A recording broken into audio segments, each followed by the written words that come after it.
अस्सलाम वालेकुम मैडम सादिया, अभी सिर्फ आप ही हैं क्लास में, तो हम इंतज़ार कर लेते हैं बाकियों का, फिर इंशाल्लाह जो एक्सपेरिमेंट रिलेटेड चैप्टर्स हैं उनको हम डिस्कस कर लेते हैं। ठीक है सर। वालेकुम अस्सलाम। अच्छा मैम, आपको मेरी स्क्रीन नज़र आ रही है लैपटॉप की?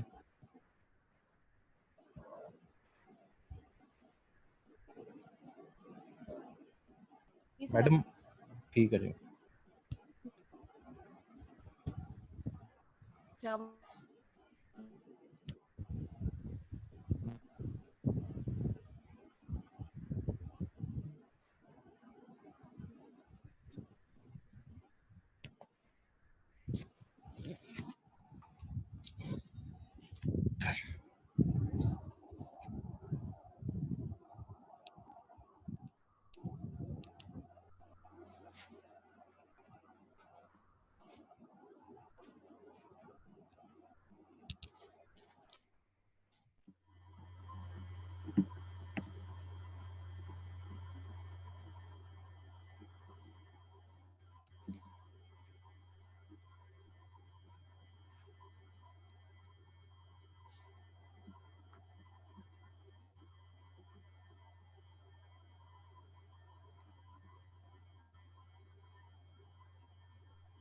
मैडम सादिया, आपके दो दो फ़ोन हैं जिनसे आप ये अटेंड करेंगे?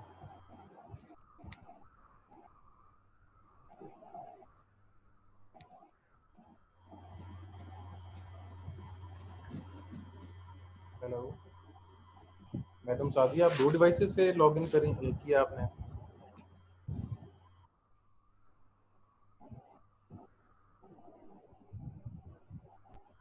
आपकी आवाज़ नहीं आ रही अस्सलामुअलैकुम सर। मैडम। वालेकुम अस्सलाम।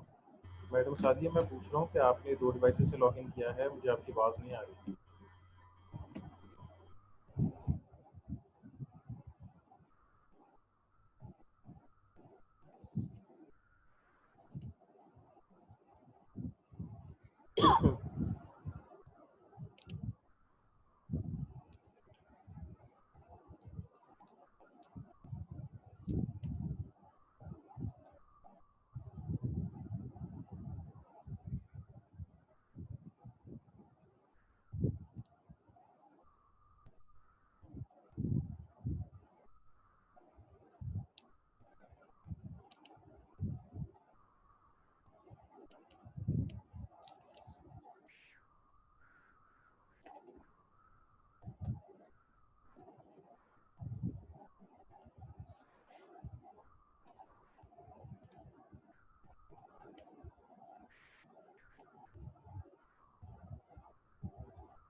अच्छा क्लास, जो हमने ना चैप्टर 3 के अंदर अपने हर ऑब्जेक्टिव को 4 एंगल्स से ना डिस्क्राइब करना है कि आपने डिज़ाइन स्टेज पे क्या किया है, जिसमें आप पहले ये बताएंगे कि एग्जिस्टिंग का डिज़ाइन कैसा था, आपका डिज़ाइन कैसा था, फिर इम्प्लीमेंट, एग्जिस्टिंग की इम्प्लीमेंटेशन, आपकी इम्प्लीमेंटेशन, फिर कंपैरिजन।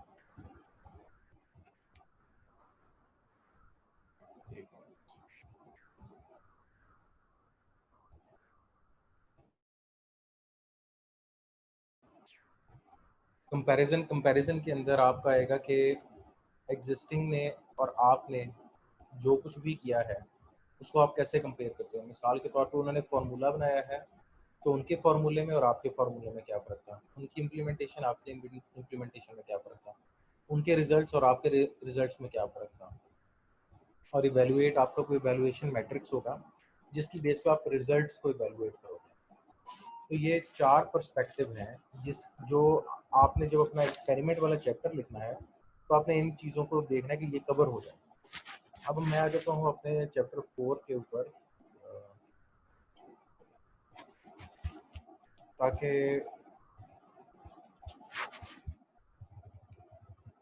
मैं इसको एक्सप्लेन कर सकूँ। सबसे पहला जो इंट्रोडक्शन के बाद सेक्शन था वो एग्जिस्टिंग टेक्निक्स का था।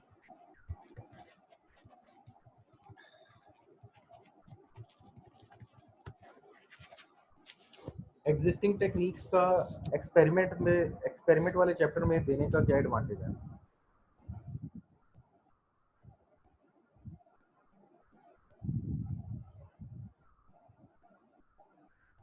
हाँ जी, क्लास आप में से कोई जवाब देना चाहिए कि एग्जिस्टिंग टेक्निक को आप अपने एक्सपेरिमेंट वाले चैप्टर में क्यों डिस्कस करना चाहेंगे?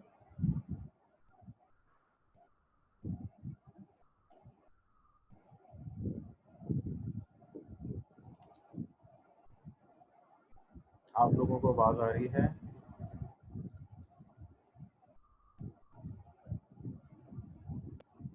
सर क्वेश्चन दोबारा रिपीट कर दें।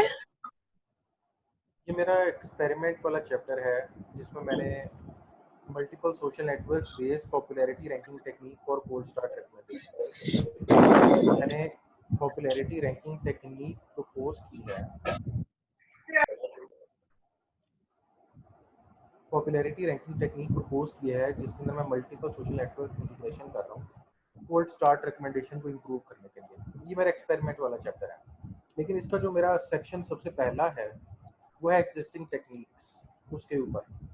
तो जो एग्जिस्टिंग टेक्निक्स है उनको मैं चैप्टर अपने में एक्सपेरिमेंट वाले चैप्टर में क्यों डिस्कस करूँ? यहाँ करनी चाहिए नहीं करनी चाहिए, ये एक फिलोसॉफिकल क्वेश्चन है। सर जो चैप्टर 3 में फिर हमने जो टर्मिनोलॉजीज वाला और वहाँ पे जो सारी मेथोडोलॉजी डिफाइन की थी, उसमें और इसमें क्या डिफरेंस है फिर?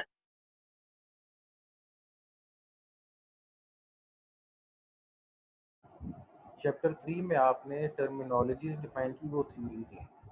वहाँ पे आपने उनके जब मेथड और टेक्निक को डिस्कस किया तो आपने वो उनके कीवर्ड्स और उनके एल्गोरिथम्स के नाम्स को डिस्कस किया।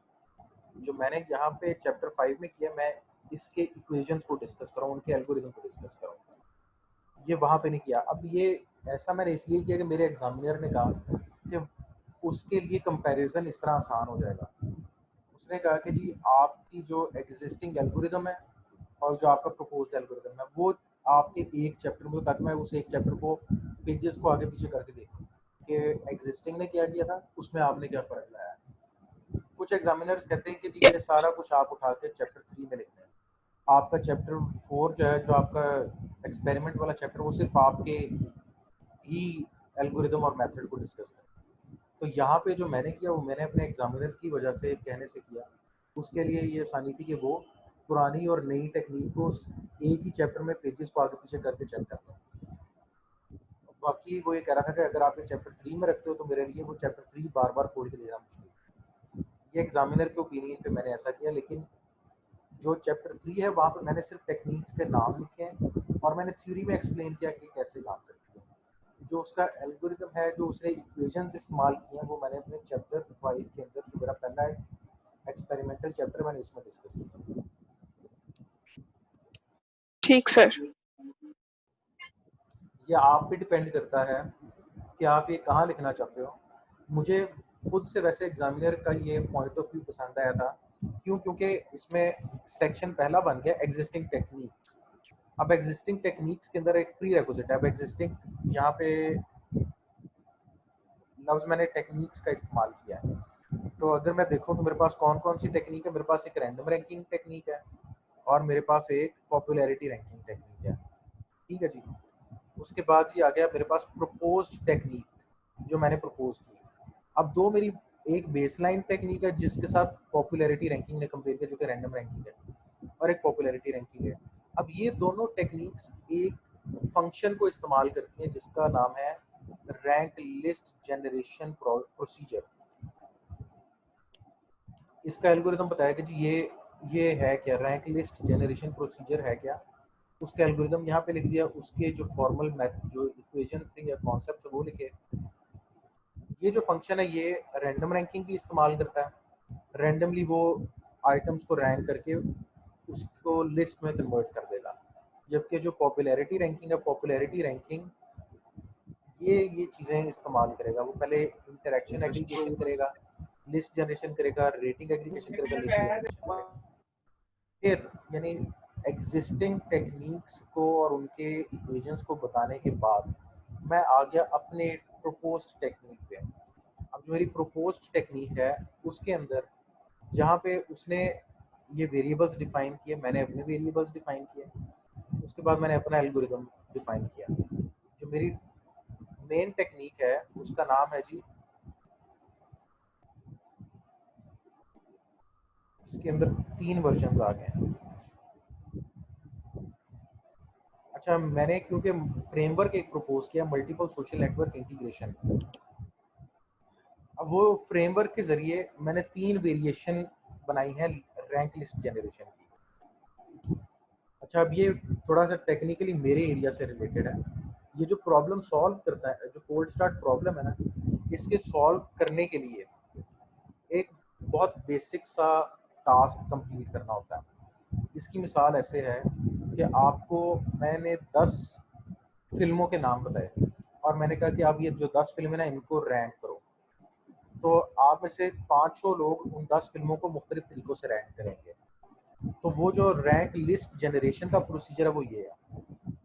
आपके पीछे कोई भी वजह हो सकती है, आपने डाटा की बेस पे रैंक किया है, आपने लोगों से वोटिंग करवाई उसकी बेस पे रैंक, आपके पीछे मेथड जो मर्जी हो, आपने मुझे एक लिस्ट, मैंने आपको 10 आइटम्स की लिस्ट दी, 10 फिल्मों के नाम बताए और मैंने कहा मुझे इनको रैंक कर दें आपने मुझे रिटर्न में उनका एक रैंक ऑर्डर दिया। जो पहला टेक्निक था बेस लाइन, वो था रैंडम रैंकिंग, वो रैंडमली रैंक करता है। जो ये वाला बेस लाइन जो है ये रैंडम रैंकिंग है, ये रैंडमली रैंक करेगा। मैंने इस फंक्शन को वो 10 मूवीज़ दी, इसने रैंडमली वो 10 रैंक कर दी। फिर आ गया जी पॉपुलैरिटी रैंकिंग। पॉपुलैरिटी रैंकिंग के अंदर मैंने इसको, क्योंकि ये सिंगल डाटा सोर्स बेस था, इसको मैंने 10 फिल्मों के नाम दिए, इसने उन 10 फिल्मों की बेस पे अपनी रेटिंग्स निकाली जो उसके डाटा सेट में थी, उसकी बेस पे इसने रैंक किया। मैंने क्योंकि सोशल नेटवर्क इंटीग्रेट किया था और मैंने मल्टीपल सोशल नेटवर्क को इंटीग्रेट किया, तो मेरा जो मेन फ्लेवर है इम्प्रूवमेंट का, उसका नाम है मल्टीपल सोशल नेटवर्क इंटीग्रेशन। लेकिन उसके आगे 3 वर्जन हैं। पहला वर्जन है multiple social network integration with equal weights participation.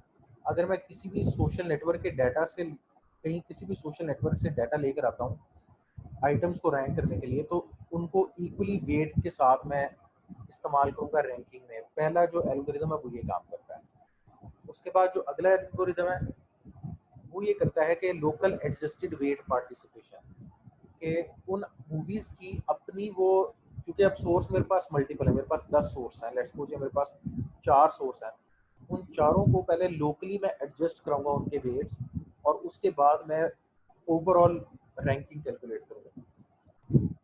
ये मेरा सेकंड फ्लेवर था। और जो मेरा थर्ड फ्लेवर था वो था एडजस्टेड वेट पार्टिसिपेशन। इसके अंदर तीनों को मिलाकर उसकी वेट एडजस्टमेंट होती है। अब सेम प्रॉब्लम इन तीनों जो मैंने भी फंक्शंस, जो मैंने टेक्निक्स प्रोपोज किए हैं, इसके इनपुट पे भी मैंने 10 मूवीज़ के नाम देने हैं और ये मुझे उन 10 मूवीज़ की रैंक लिस्ट वापस करेगा। अच्छा, यहाँ तक आपको बात समझ आई है तो आप मुझे बताएं, फिर मैं आगे वैल्यूएशन पे जाऊँगा। क्या आपको यहाँ तक बात समझ में आई है?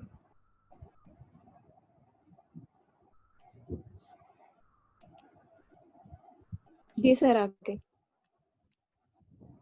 आगे समझ, क्योंकि फिर मैंने सवाल पूछना है। मेरे सवाल पूछने से पहले अगर आप लोगों का कोई सवाल है तो आप पूछ लें। नहीं सर, ठीक है।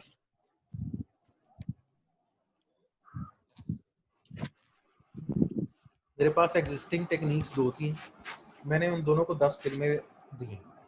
वो जो 10 फिल्में थी उन्होंने मुझे अपनी तरफ से उनकी रैंकिंग करके वापस करनी है। इतनी बात समझ आ गई आपको? हाँ जी सर। मेरे पास जो मैंने टेक्निक्स प्रपोज की थी, 3 प्रपोज की, उनको भी मैंने 10 फिल्में दी और इन्होंने भी मुझे वापस उनको ना रैंक करके वापस कर दिया। जो पहली, दूसरी और तीसरी टेक्निक थी उसने उनको रैंकिंग करके मुझे वापस कर दिया।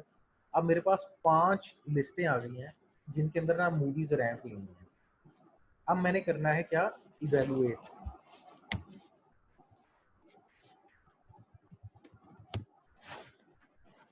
इवेलुएट मैं कैसे करूँगा?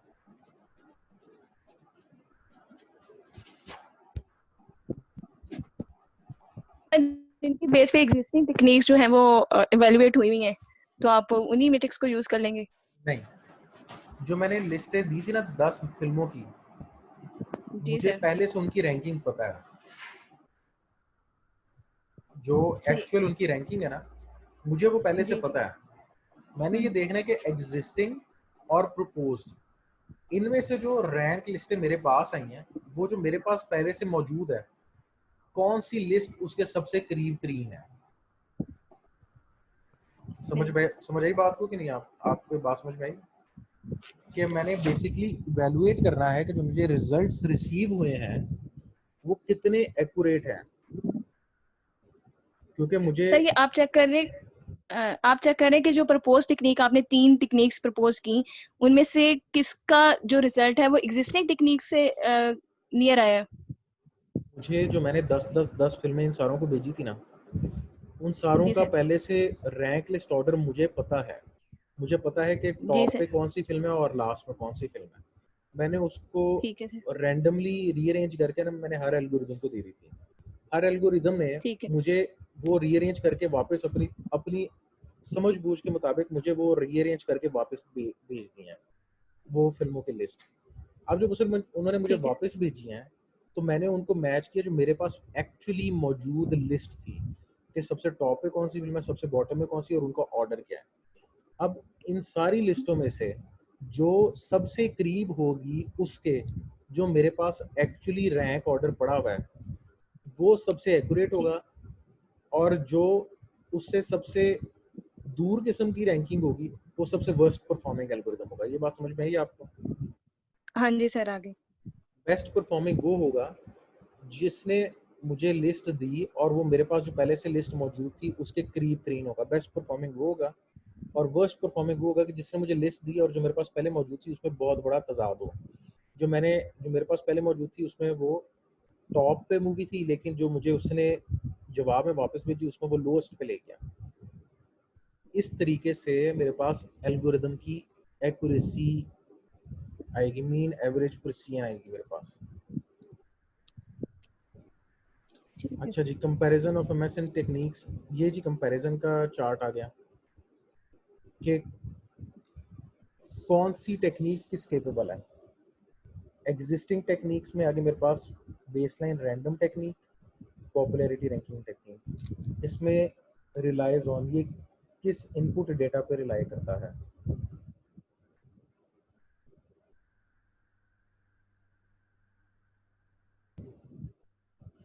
जो रैंडम रैंकिंग टेक्निक है इसको मैं जितनी मर्जी लिस्टें दे दूं सॉर्ट करने के लिए, ये मुझे रैंडमली वापस देगा। तो ये ना तो टारगेट पे रिलाई करता है ना ये सोर्स पे रिलाई करता है। जो पॉपुलैरिटी रैंकिंग टेक्निक थी वो एक डाटा सेट पे रिलाई करती है जिसको हम सोर्स डाटा सेट कहते हैं। जो मैंने टेक्निक्स प्रपोज की थी जिसमें EWA है, LAWP है, TAWP है, इसमें EWA n सोर्सेज पे रिलाई करती है, टारगेट पे रिलाई नहीं करती। जो LAWP है वो n सोर्सेज पे रिलाई करती है, टारगेट पे रिलाई नहीं करती। जो TAWP है वो n सोर्सेज पे भी रिलाई करती है और वो टारगेट पे भी रिलाई करती है। ये इनकी इंटरनल वर्किंग है कि ये किस इंफॉर्मेशन की बेस पे वो रैंक करती है इन फिल्में। और एट द एंड इनको जो भी मैं इनपुट दूंगा 10 फिल्मों का या 12 फिल्मों का, ये मुझे रिटर्न एक ऑर्डर लिस्ट ही देंगे। ये भी ऑर्डर लिस्ट देगा, ये भी ऑर्डर लिस्ट देगा, ये भी ऑर्डर लिस्ट देगा, ये सारे ऑर्डर लिस्ट देंगे। मैंने चेक करना है कि इनमें से कौन सी वो टेक्निक है जो मेरे पास पहले से ऑर्डर लिस्ट मौजूद थी उसके करीब तरीन है। ये बात आपको समझ में आई? जी सर, आगे। ये एक्सपेरिमेंट का डिज़ाइन है कि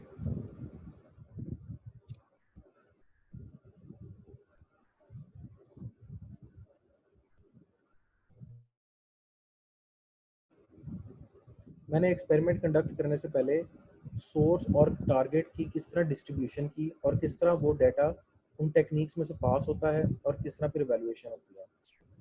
ये एक्सपेरिमेंट का डिज़ाइन था जिसमें सारा कवर है। सिर्फ मेरी अकेले की टेक्निक नहीं, जो एग्जिस्टिंग टेक्निक्स है उनको वो इनपुट डाटा कैसे जा रहा है ये भी कवर्ड है। इसके बाद आ जाते हैं हम रिजल्ट्स पे। अब रिजल्ट्स पे मेरे पास है MAP, मीन एवरेज प्रिसीजन। जो रैंडम रैंकिंग की प्रिसीजन थी वो थी 0.257। जो मेरे पास है पॉपुलैरिटी रैंकिंग की टेक्निक की उसमें सबसे जो हाईएस्ट आया वो 0.714 पे आया इस डाटा सेट के साथ, CMC के साथ।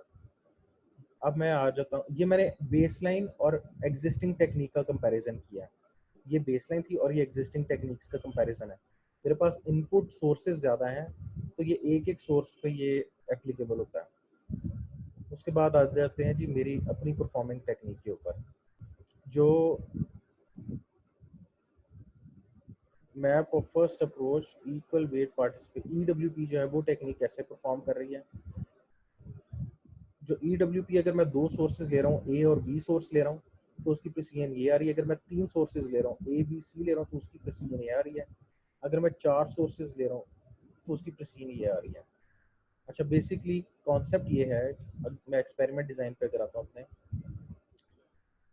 लेट्स सपोज आपके पास सेम मूवीज़ के लिए मल्टीपल डाटा सेट्स इंटरनेट पे अवेलेबल हैं। इसकी मिसाल ऐसे है, जो जो रेकमेंडर सिस्टम्स है ना, इसमें ज़्यादातर रिसर्च मूवीज़ के डाटा सेट पे होती है और मूवीज़ के डाटा सेट्स बहुत ज़्यादा अवेलेबल हैं और वो हर साल पब्लिश होते हैं और वो एक ऑर्गेनाइजेशन ही पब्लिश करती, मल्टीपल ऑर्गेनाइजेशंस पब्लिश करती हैं। जो एग्जिस्टिंग टेक्निक्स थी उसमें से जो रैंडम रैंकिंग है वो कोई डाटा सेट पे रिलाई नहीं थी करती। पॉपुलैरिटी रैंकिंग एक टाइम पे एक डाटा सेट पे रिलाई करती है। जो मैंने टेक्निक्स प्रपोज की हैं वो एक टाइम पे मल्टीपल डाटा सेट्स पे रिलाई कर सकती हैं।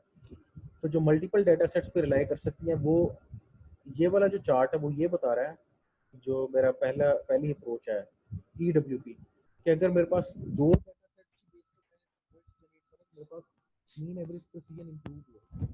अगर मैं 3 डाटा सेट की बेस पे करूँ तो मेरे पास मीन एवरेज प्रिसीजन और इंप्रूव हो गया। जब मैंने 4 सर डाटा आपकी सेट आवाज नहीं आ रही। हेलो, आवाज आ रही है अब आपको? जी सर अब ठीक। अच्छा, जब वो 4 डाटा सेट्स को इस्तेमाल कर रही है तो वो उसकी और प्रिसीजन बढ़ रही है। आप लोगों को कहाँ तक मेरी आवाज़ आई थी पहले?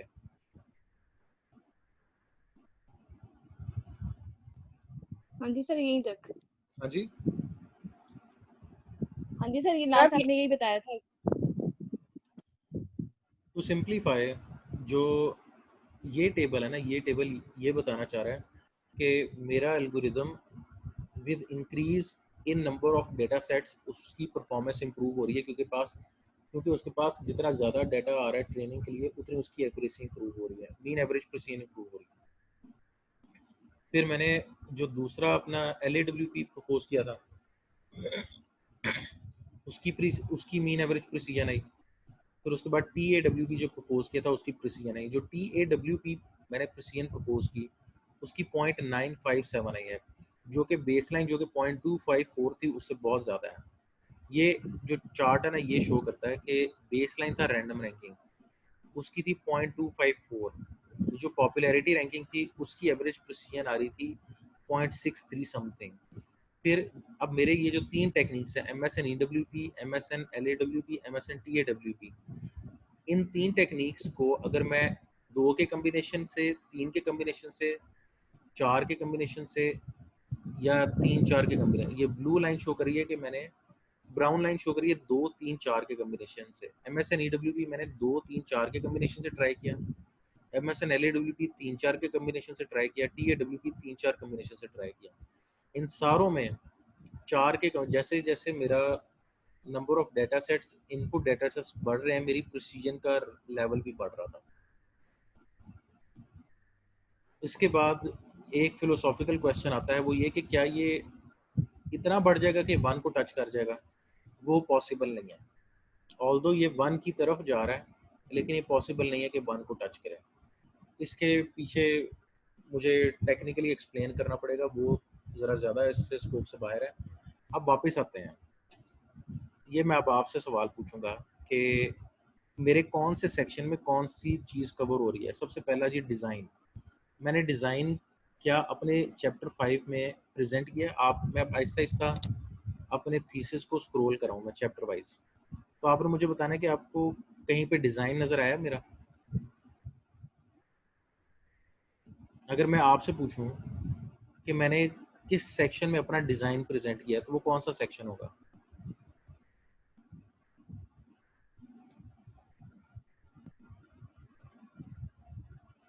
हाँ जी बताएं, जो मैंने अपना डिज़ाइन जो प्रेजेंट किया है वो कहाँ किया मैंने प्रेजेंट? सर शायद चैप्टर 3 में किया था आपने। नहीं जी, चैप्टर 3 में नहीं था किया मैंने। डिज़ाइन को आप फिलोसॉफिकली समझें कि मैंने क्या कंट्रीब्यूशन किया है। मेरा डिज़ाइन जो मैंने टेक्निक्स प्रपोज किए हैं, इनके जो एल्गोरिदम्स मैंने लिखे हैं, वो मेरा डिज़ाइन है मेरी टेक्निक का। मैंने 3 टेक्निक्स के एल्गोरिदम्स प्रपोज किए हैं। ये मेरा था सबसे पहला लोकल एडजस्टेड वेट पार्टिसिपेशन, फिर उसके बाद था ये था दूसरा टारगेट एडजस्टेड वेट पार्टिसिपेशन, और जो सबसे पहला था वो था इक्वल वेट्स पार्टिसिपेशन। ये मेरा डिज़ाइन है मेरी टेक्निक्स का। पहला डिज़ाइन ये है, दूसरा डिज़ाइन ये है, और तीसरा डिज़ाइन ये है। तो क्या अब ये तो थे मेरे डिज़ाइन, एग्जिस्टिंग डिज़ाइन भी इसमें डिस्कस किए गए हैं। जो ऊपर वाला सेक्शन है कि एग्जिस्टिंग कैसे जनरेशन कर रहा है, वो भी यहाँ प्रेजेंट किए हुए मैंने। तो ये एग्जिस्टिंग का स्ट्रक्चर है जिसमें ये रैंक का फंक्शन इस्तेमाल होगा। अब ये जो रैंक का फंक्शन है, ये रैंडम के लिए भी मैंने बताया कि रैंक का कैसे फंक्शन एग्जीक्यूट हो रहा है, और पॉपुलैरिटी रैंकिंग के लिए भी मैंने बताया कि वो रैंक का फंक्शन कैसे हो रहा है। तो बेसिकली मैंने एग्जिस्टिंग डिज़ाइन को भी अपने चैप्टर 5 में प्रेजेंट किया है, और मैंने जो प्रपोज डिज़ाइन, यहाँ डिज़ाइन के लफ्ज़ के पीछे आप समझ लो मेरा एल्गोरिदम या टेक्निक, मैंने एल्गोरिदम्स जो थे एग्जिस्टिंग भी शो किए हैं और जो प्रपोज किए वो भी शो किए हैं। उसके बाद इम्प्लीमेंट आ जाता है। इम्प्लीमेंट के लिए मैंने क्या कौन सा सेक्शन में मैंने इम्प्लीमेंटेशन को डिस्कस किया है?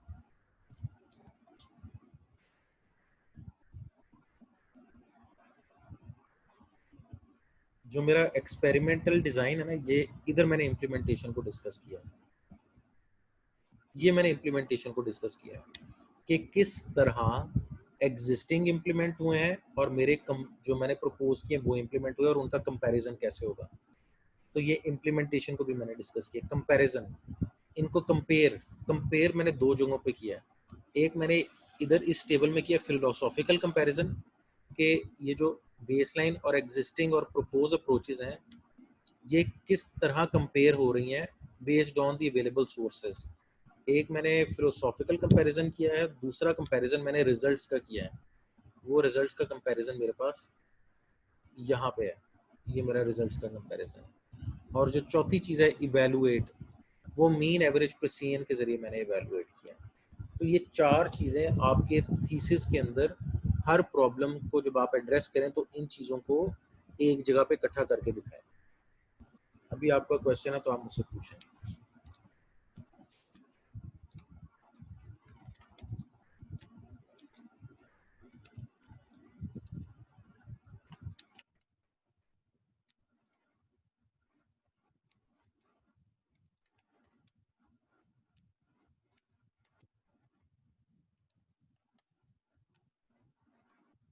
सर डिजाइन के अंदर सिर्फ हम वो जो एल्गोरिदम्स कर रहे हैं सिर्फ वो आते हैं, या फिर जो हम अगर उसके फ्रेमवर्क को भी ग्राफिकल रिप्रेजेंटेशन करें वो भी आ सकता है? जो डिज़ाइन है आपका, वो आपका फ्रेमवर्क भी डिज़ाइन है।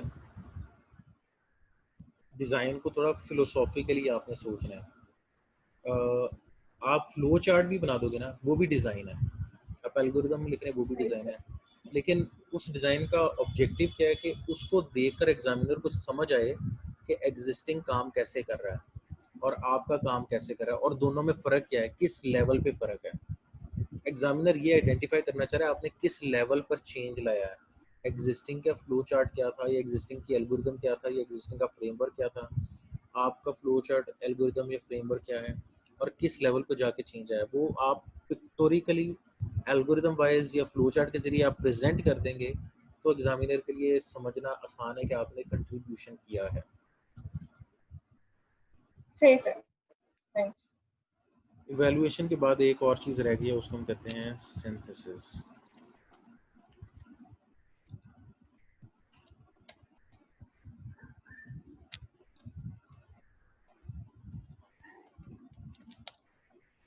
सिंथेसिस ये होता है कि एग्जामिनर जानना चाहता है कि जी ये इम्प्रूवमेंट आ रही है, क्यों इम्प्रूवमेंट आ रही है। इसको मैंने टेक्निकल एनालिसिस का नाम नहीं, मैंने मेरा सिंथेसिस का ही नाम दिया। नहीं टेक्निकल नहीं, क्योंकि मेरे एग्जामिनर नहीं कहा था इसको आप टेक्निकल एनालिसिस का नाम दिया। Connection between propose technique and other chapters, उसके बाद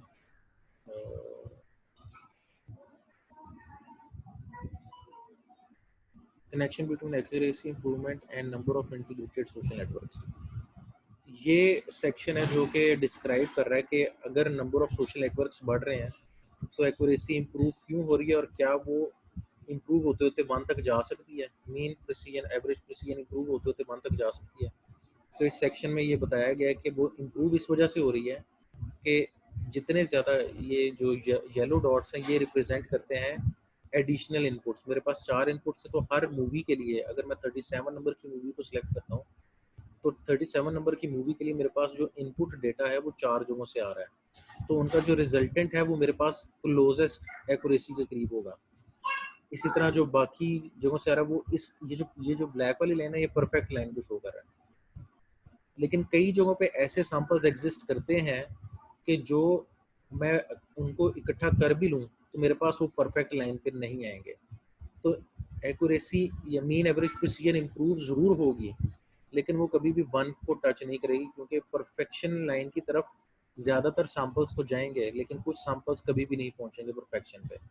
तो वो किसी एक ब्रेक इवन पॉइंट तक, मैं अगर 4 इनपुट डाटा सेट्स को इस्तेमाल करूँ फिर मैं 100 को भी कर लेता हूँ, तो क्या 100 को इस्तेमाल करने से वो 1 तक पहुँचेगा? नहीं। तो अब ये एक अगला रिसर्च क्वेश्चन यहाँ पे बनता था कि वो कितने नंबर ऑफ डाटा सेट्स हम मिनिमम इस्तेमाल करें कि हम किसी एक specific threshold of mean average precision तक पहुँच सकें। ये यहाँ पे एक और फिलोसॉफिकल क्वेश्चन अराइज होता है, जो कि मैंने अपनी रिसर्च के, क्योंकि मेरे हाइपोथेसिस में नहीं था इसलिए मैंने आंसर नहीं किया, ना ही मैंने पूछा। लेकिन ये जब मेरी रिसर्च कंप्लीट हुई तो ये मेरी रिसर्च से मेरा अगला क्वेश्चन निकला कि मैं कितने नंबर ऑफ सोशल नेटवर्क्स को इंटीग्रेट करूं कि मैं किसी एक स्पेसिफिक लेवल ऑफ जो मीन एवरेज प्रिसीजन है उसको अचीव कर पाऊँ। अच्छा, ये था थोड़ा टेक्निकल एनालिसिस। तो जब आप एक दफ़ा अपना इवेलुएशन कर लोगे उसके बाद आप जब सिंथेसाइज करोगे तो उसमें आप अपना ये फिलोसॉफिकली या फिर टेक्निकली अपने रिजल्ट्स को एनालाइज करोगे। सिर्फ ये नहीं कह देना जी मेरी 95% 0.95% एक्यूरेसी आएगी, 45% इम्प्रूव्ड है तो जी यहाँ पे एंड हो गया। ये ज़्यादातर स्टूडेंट्स ये करते हैं कि जी यहाँ पे ये चार्ट बनाया और ये कह दीजिए 47% इम्प्रूवमेंट है। एग्जिस्टिंग जो पॉपुलैरिटी रैंकिंग टेक्निक थी उससे मेरी 47% इम्प्रूव आई है जी, रिजल्ट्स मेरा इतना ज़्यादा इम्प्रूव आ गया, बस जी मेरा चैप्टर खत्म हो गया। नहीं, एग्जामिनर ये जानना चाहता है कि ये रिजल्ट्स क्यों आ रहे हैं, मेरे साथ थोड़ा डिस्कस करो, मुझे बताओ। तो उसके लिए फिर ये सारा सेक्शन लिखा हुआ टेक्निकल एनालिसिस।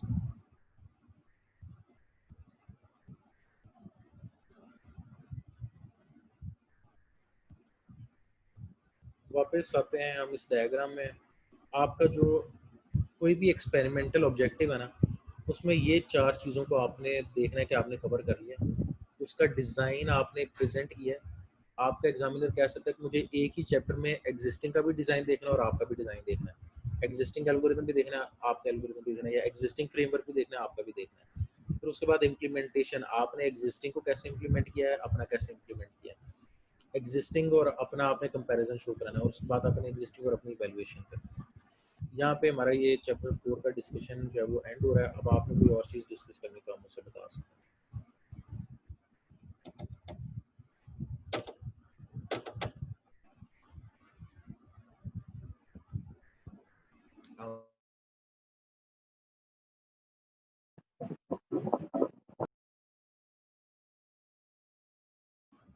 हाँ जी, अगर आपने कोई और चीज़ पूछनी है तो आप पूछते हैं, नहीं तो मैं सेशन एंड कर दूँ। नहीं सर, ठीक है, थैंक यू।